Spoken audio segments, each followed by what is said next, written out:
करुणातरङ्गिताक्षीं धृतपाशाङ्कुशपुष्पबाणचापाम् अणिमादिभिरावृतां मयूखैः अहमित्येव विभावये भवानीं.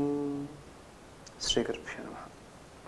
వైవాహిక జీవన వ్యవస్థకు జ్యోతిషం యొక్క సహకారం చాలా ఉంటుంది. వివాహానుబంధాల్లో వచ్చే ఇబ్బందుల్ని అర్థం చేసుకుని ముందుగా నివారించుకోవడానికి ప్రయత్నాలు చాలా అవసరం అవుతాయి. దానికి సూచనలు ఇవ్వగలిగే అవకాశం జ్యోతిషం ద్వారా ఎక్కువగా ఉంటుంది. జాతక విషయాల్లో గతంలో ఉన్న లోపాలని, ప్రస్తుతం ఉన్న అవకాశాలని గుర్తించి వాటిని పూర్తిగా సద్వినియోగం చేసుకోవడము, ఒక అవగాహన తెచ్చుకోవడము, ఎదుటివారి యొక్క ఆలోచన విధానాన్ని కొంతవరకు గుర్తించడము, ఇలాంటి వాటి వలన వ్యక్తుల మధ్య అనుబంధాలు బలపడడానికి, ఒకరినొకరు అర్థం చేసుకోవడానికి బాగా ఉపయోగపడుతూ ఉంటాయి. అటువంటి వైవాహిక జీవన వ్యవస్థలో అనుకూలతను సాధించడానికి ఉపయోగపడే ఈ జ్యోతిషాన్ని పూర్తిగా సద్వినియోగం చేసుకోగలిగితే భావి పౌరులను ఉన్నతులుగా తీర్చిదిద్దడానికి తగిన వాతావరణం మన కుటుంబంలో ఏర్పడుతుంది. అటువంటి జ్యోతిషాన్ని పూర్తిగా సద్వినియోగం చేసుకుంటాం.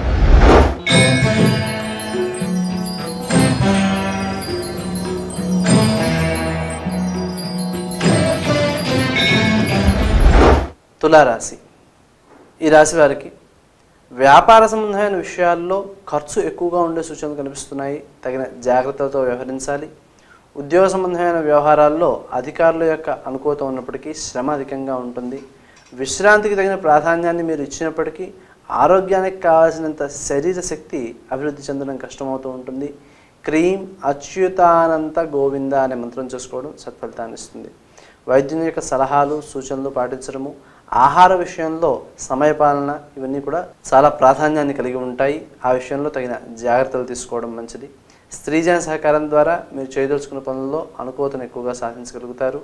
వారి యొక్క సహకారానికి తగిన ప్రతిఫలాన్ని అందించే ప్రయత్నం చేయడం శ్రేయస్కరం. వ్యాపార సంబంధమైన, ఉద్యోగ సంబంధమైన విషయాల్లో అనుకున్న పనులకు ప్రభుత్వ అధికారుల యొక్క సహాయ సహకారాలు చాలా అవసరమవుతూ ఉంటాయి. వాటిలో అనుకూలతను సాధించుకోవడం కోసం శ్రీ రాజమాతంగ్యై నమః అనే మంత్రం బాగా ఉపయోగపడుతుంది. దూర ప్రాంతాల నుంచి వచ్చే వారితో అనుబంధాలు, అలాగే దూర ప్రాంతాల్లో ఉన్న వ్యక్తులతో వ్యాపార సంబంధమైన అనుబంధాలు ఏర్పడే అవకాశాలు ఎక్కువగా ఉన్నాయి. వాటిని సద్వినియోగం చేసుకోవడం ద్వారా వ్యాపార విషయాల్లో విజయాన్ని సాధించగలుగుతారు. ఇతరుల యొక్క ఆంతరిక వ్యవహారాల్లో జోక్యం చేసుకోకుండా జాగ్రత్త పడవలసిన అవసరం ఉంది. తద్వారా సమస్యలను నివారించుకోవడానికి మార్గాలు ఏర్పడతాయి. స్త్రీ సంబంధిత వ్యవహారాల్లో గౌరవపూర్వకమైన సంభాషణలు వంటి వాటికి ప్రాధాన్యాన్ని ఇవ్వడం మంచిది. దగ్గర వారైనప్పటికీ తగిన జాగ్రత్తలతో వ్యవహరించడం వల్ల సమస్యలు రాకుండా కాపాడుకునే అవకాశం ఉంటుంది. ఇతరుల యొక్క సొంత వ్యవహారాల్లో మీ జోక్యం అవసరమైనప్పటికీ తగిన జాగ్రత్తలతో వ్యవహరించడం మంచిది. మీకంటూ ఒక ప్రత్యేకమైన గుర్తింపు, గౌరవము సాధించుకోవడానికి ఎక్కువ కృషి చేయవలసిన అవసరం కనిపిస్తోంది. స్వప్రయోజనాలను వీలైనంత వరకు దూరంగా పెట్టుకోవాల్సిన స్థితి కనిపిస్తోంది.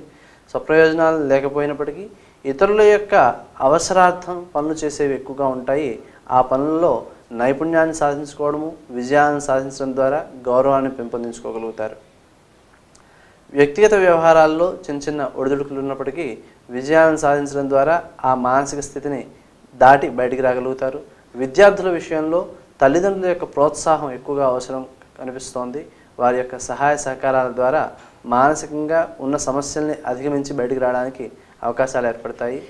వారి మానసిక స్థితి అభివృద్ధి చెందడం కోసం తల్లిదండ్రులు శ్రీదత్త శరణం మమ అనే మంత్రం చేసుకోవడం సత్ఫలితాన్ని ఇస్తుంది.